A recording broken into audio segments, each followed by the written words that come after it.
Hey heroes, Kolz here.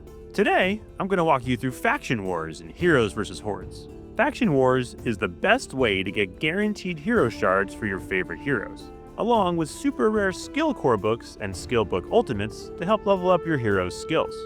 Starring up heroes, especially the newer ones, dramatically increases their power scores. Many of their skills have exponential increases by star level, and reliably getting hero shards is how you turn them into beast mode. Not to mention, you'll get access to their level 100 global buffs, making all of your heroes stronger. But, like everything else in Heroes vs. Hordes, these rewards come at a cost. It's a grind. You start off only earning 1 shard per completed stage, eventually growing to 4 shards per completed stage at stage 40. That's easily a 3 to 6 month grind to get your heroes from star level 1 to star level 2. I'm here to make that grind easier and let you unlock the true potential of your favorite hero. So follow me as we take a tour of Faction Wars. Faction Wars is a rotating event that switches through hero factions roughly every 2 days. A faction is simply a group of similar heroes that buff each other up. For each faction war, you choose up to 3 heroes for that specific faction. Each hero gets 2 flags. In addition to using one of those flags, you'll also need to spend 10 energy to complete a run. And there are 2 types of runs in Faction Wars. There's your standard survival stage, where you have to survive for 5 minutes, like an adventure or guild defense.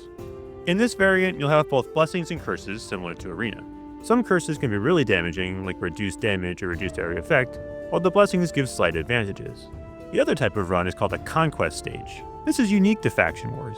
You're tasked with completing 5 different objectives within a 5-minute time period.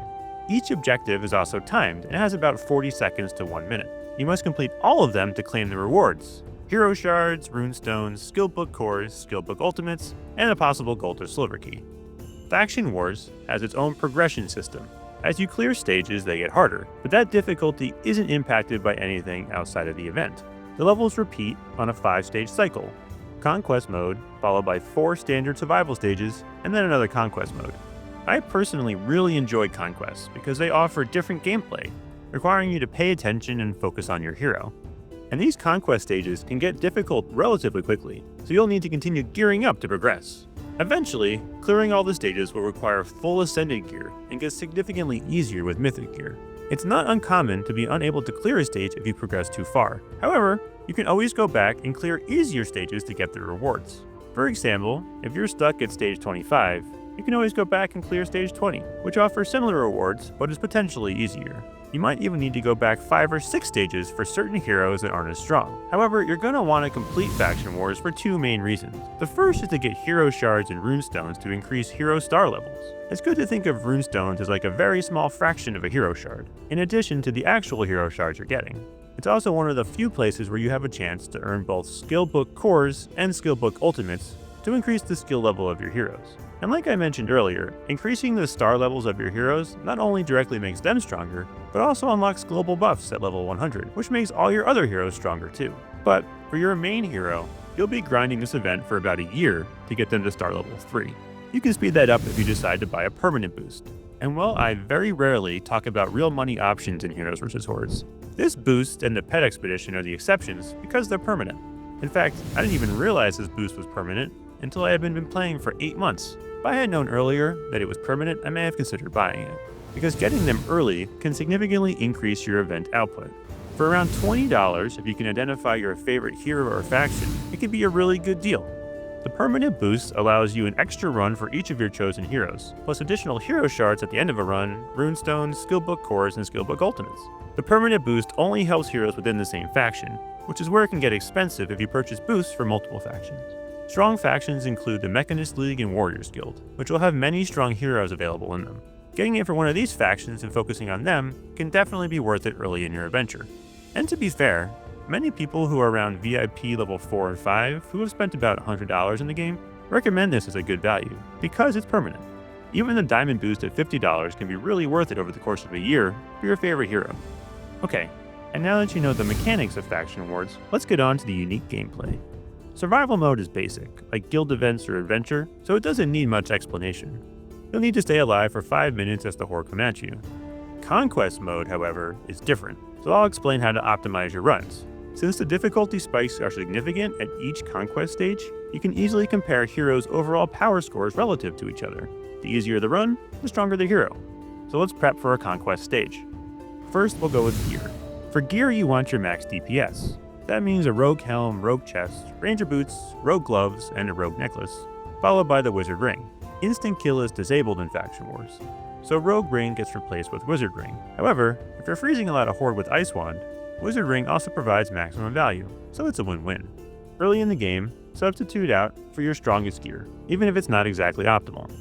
On the jewels front, I go with standard max TPS jewels. That means vulnerability, ultimate charge, ultimate duration, and then cooldown to 60%.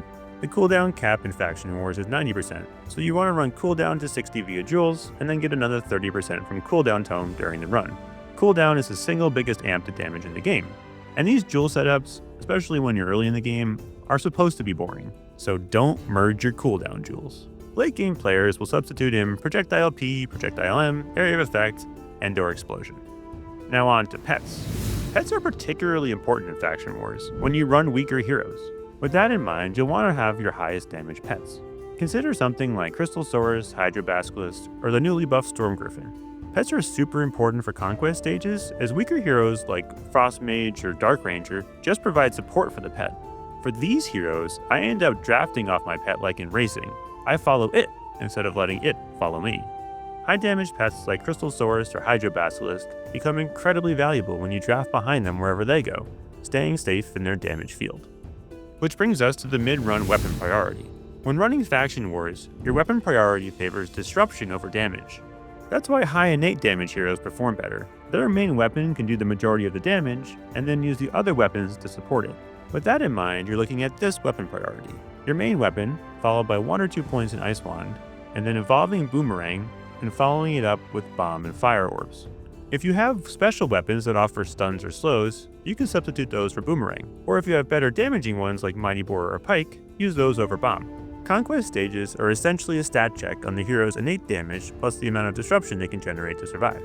So you complement those weapons with the following tomes: Cooldown Tome, Movement Tome, Damage Tome, Duplicator Tome, and Area Tome. Movement helps with kiting and is needed to evolve Boomerang and survive. Conquest stages involve a lot of movement, so it's handy. Now that you're all prepped and ready for battle, let's walk through how to clear one of these Conquest stages. The first 40 seconds are crucial for killing as many horde as possible to level up. Use pet's ultimates if you have them available, and work as a team with your pet to clear as many horde as you can. After that, you get 40 seconds to find the base.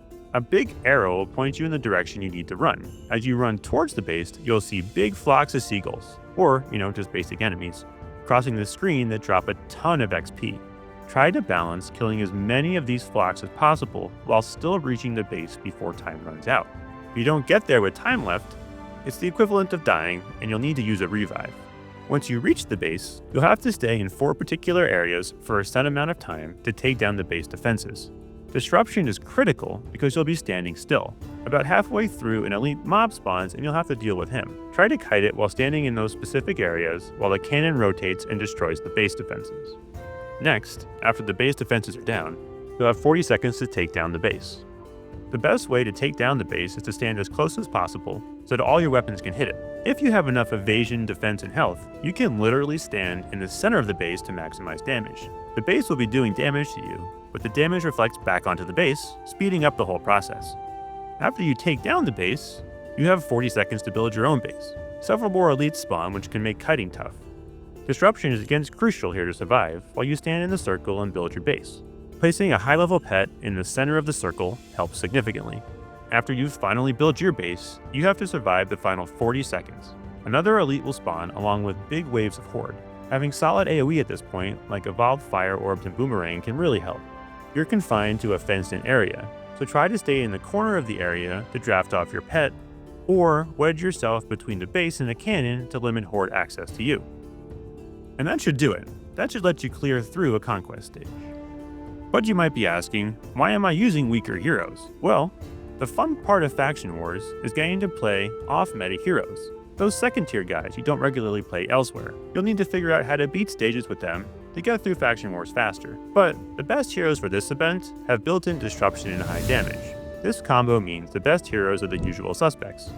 Think things like Clockwork Mage, Artificer, Werebeast, Warlord, Knight, Monk, Assassin, Barbarian, Blademaster, Energy Mage, Astral Mage, Shield Warden, and Necromancer. And while the stronger heroes shine, the weaker heroes really showed their weaknesses here.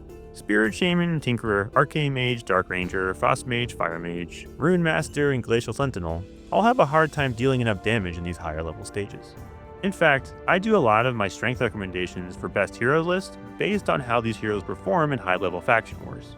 I might fail a stage a couple of times with Frost Mage at stage 40, but someone like Clockwork Mage will clear it with almost no failures. And that's it. That's my guide to faction wars. You'll want to grind this one over time, and it might feel bad initially, but once you hit those star level progressions, your hero's damage spikes noticeably, especially at 3 stars. Since it takes about 10 days for every faction to come up, you can do 36 runs a year, which is roughly 300 shards for one of your heroes. That means you can guarantee a 3-star favorite hero after a year of faction wars. And I'm Kolz. I'm a high-level HVH player. Feel free to ask questions here, on Reddit, or on Discord. I also have a Patreon where you can ask questions and get expedited responses, as well as early access to new content. And remember, always do your adventures!